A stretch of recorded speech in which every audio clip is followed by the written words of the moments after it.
No, I didn't change the format. You changed the format. I hope you're ready for one of the more technical descriptions of how to be rude in conversation, whether it's in philosophy or in gun culture. This today's episode is on the concept of name dropping, which is kind of a funny term that I've heard used more often in gun culture, but also does apply to attempting to sound smart. So this episode returns to a similarity between people who want to appear intelligent and people who want to be perceived as tactically proficient. So let's start with an example. Imagine a debate between two people. They're having this conversation. It's a respectful conversation, and let's give it, a little bit of myth, a little bit of fantasy to make it sound real or unreal. But they're having this conversation with one another, and at some point in time, one of them stops and says, "Well, Nietzsche once said blah blah blah, and therefore it's true." And this we would immediately recognize as an appeal to authority fallacy, implying that Nietzsche is an authority figure. And the fallacy, it is a fallacy, and the reason why we recognize it as a fallacy is just because a person who is perceived to be smart says something doesn't make it true, although that might be confusing a heuristic with a good argument. And what does name dropping look like? Well, you want to hear a funny way to do a segue? I'm going to drop a name for you right now, and that would be Obsidian Arms has sponsored this show, and Obsidian Arms is a small, well, I don't even know if you can call them small anymore. They're a company out of Little Canada, Minnesota, that manufactures high-end precision parts, particularly for, well, more than just the firearms industry, but there seems to have a specialty there.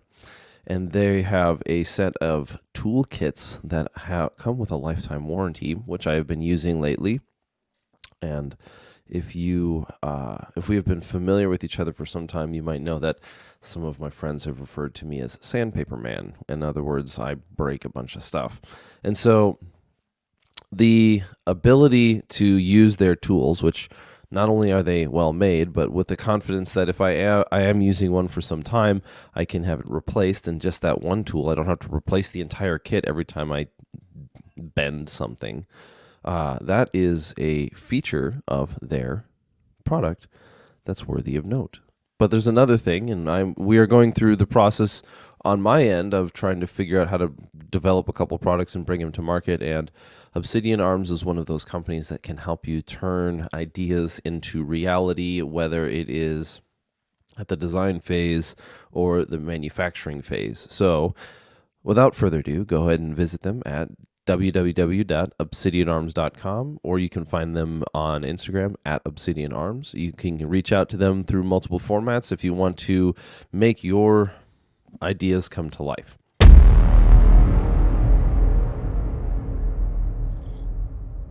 So I bring this up in the context of philosophy as well as in the context of gun culture, because in both arenas we can see a corruption of something that might be considered good. There's in the example that I gave earlier of two people having a conversation, and then one person, instead of responding with a good argument, begins just quoting other people to show that he is well read. It doesn't actually provide a good means of making an argument. Now, I might take, say, Aristotle's argument over here and then combine it with, pick another person, right? Avicenna's argument over here, or I might take this idea, and I might even reference them and say, well, I was reading this person and he made this argument and I understand it to be this, and then I also think that this part is true, and this is how I think it's true because I think it functions this way. That might be a proper acknowledgement of a character, because we have to bring in a third problem, which is citation.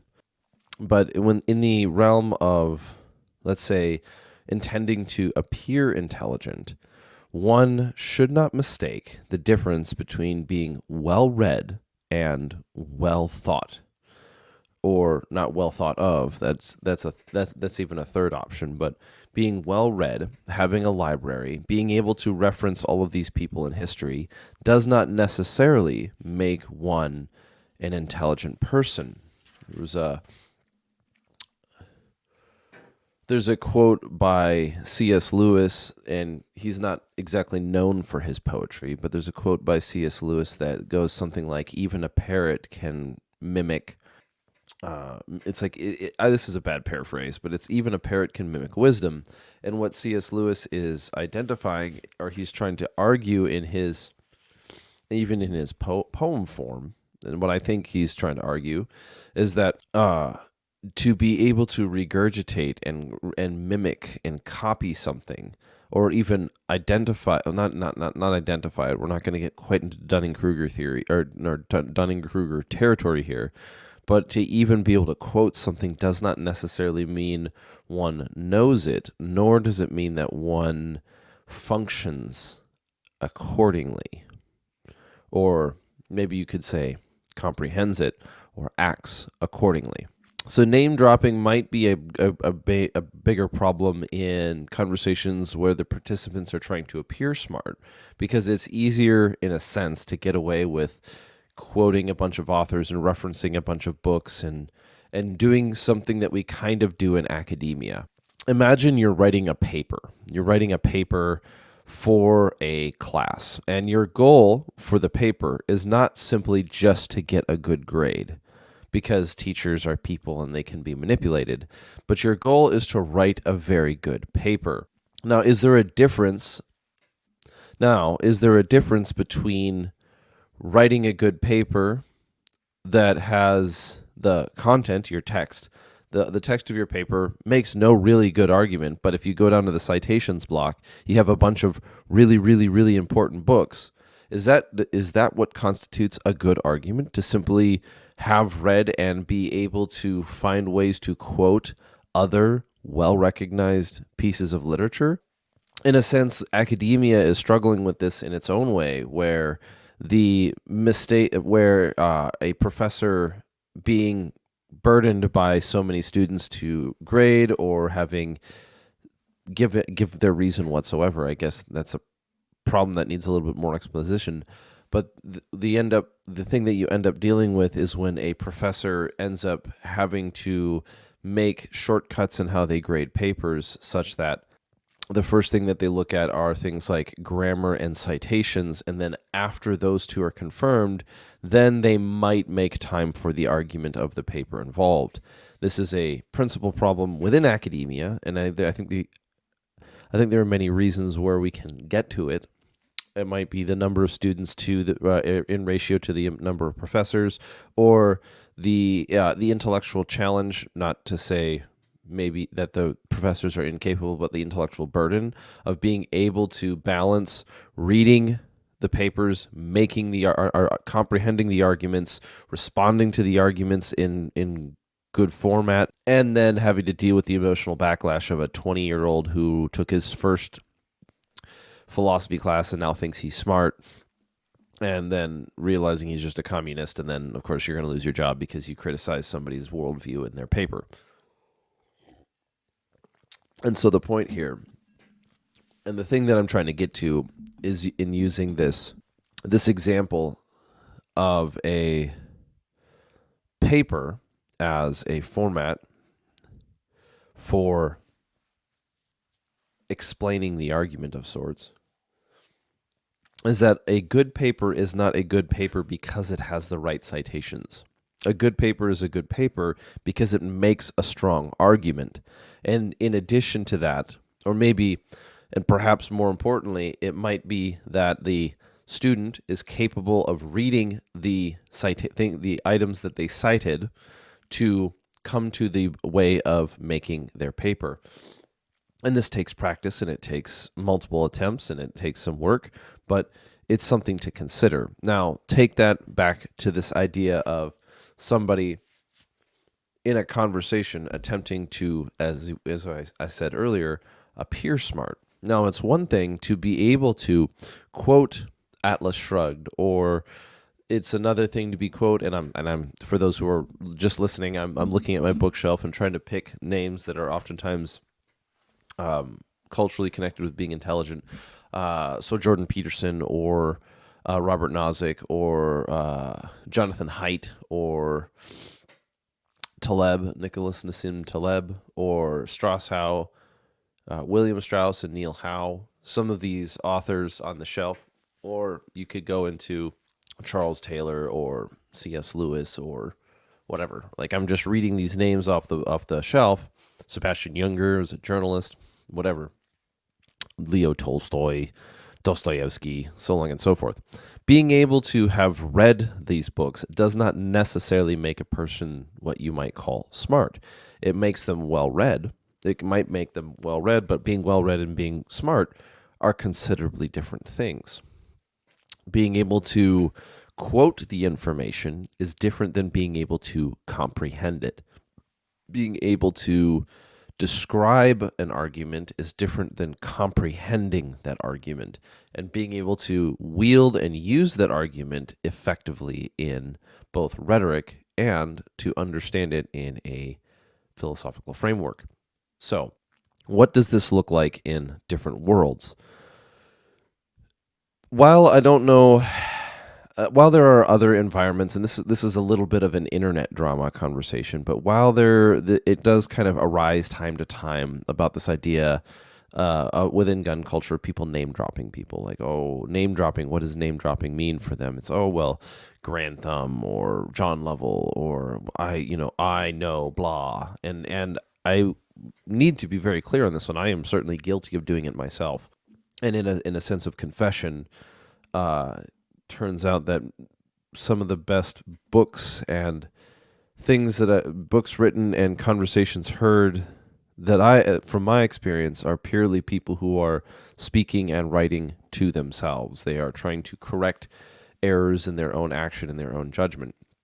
And name dropping within gun culture turns out very closely resembles this attempt to appear smart by people who name drop philosophers, Aristotle, whatever.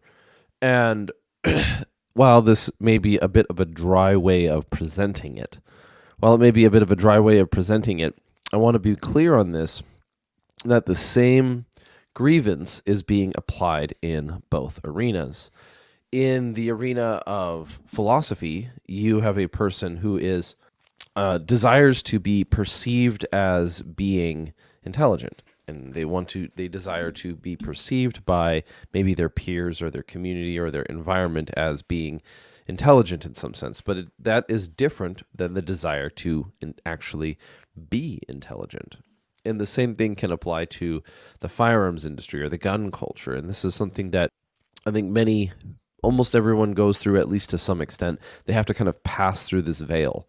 And the veil of it is to be perceived as, let's just use the word tactically proficient, is different than actually being tactically proficient. Now, I've talked about it in the past, about the inverse relationship between those who are capable of the use of force or trained or skilled in the use of force, as opposed to those who are likely to use it. But in this environment, and in this case that we're talking about, name dropping specifically within gun culture is oftentimes affiliated with clout chasing, and clout chasing is, in its simplest form, the idea of trying to present oneself as being something without actually having to be it. And that might be guilty by association. Maybe if I know all of the cool guys, I too am a cool guy. Or if I know enough Navy SEALs, maybe by osmosis, I can be kind of cool like a Navy SEAL. Or if I know all of the influencers or all of the famous people, then by proxy, I can be treated kind of as my own little micro celebrity. And if you are familiar, yes, I am, again, speaking to myself.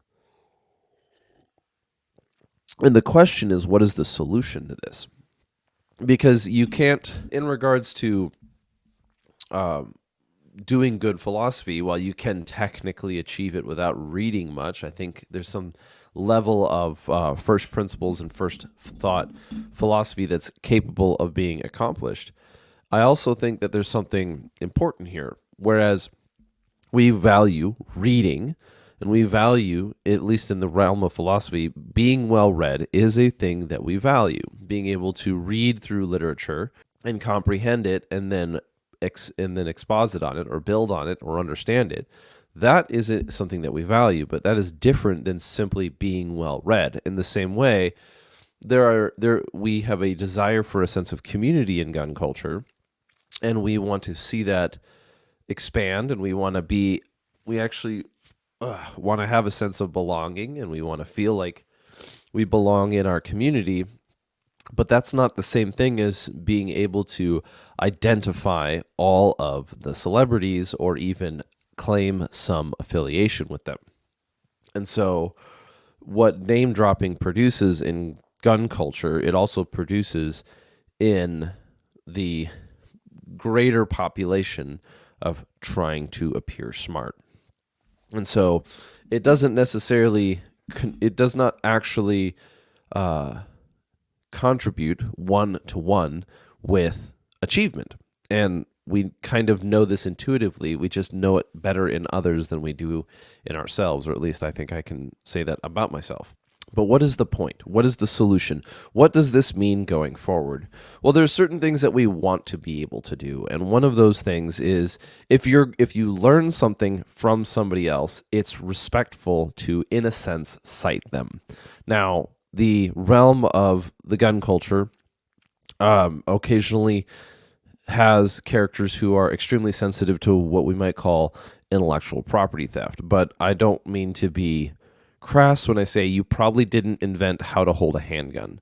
And so being a little wary of just throwing out stolen ideas might be a good idea. In addition to that, though, if you are using somebody else's argument as an argument for something that you think to be true, it's not just good manners, it's moral to identify where you gained that. It's not only is a practice of intellectual integrity, but to recognize it and recognize it separate from simply stating where you got it from.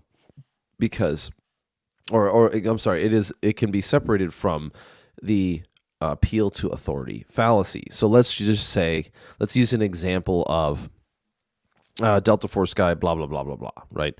Well, I heard from Delta Force guy that you clear a room this way, blah, blah, blah, blah, blah. Now, do I think that is the right way to do it?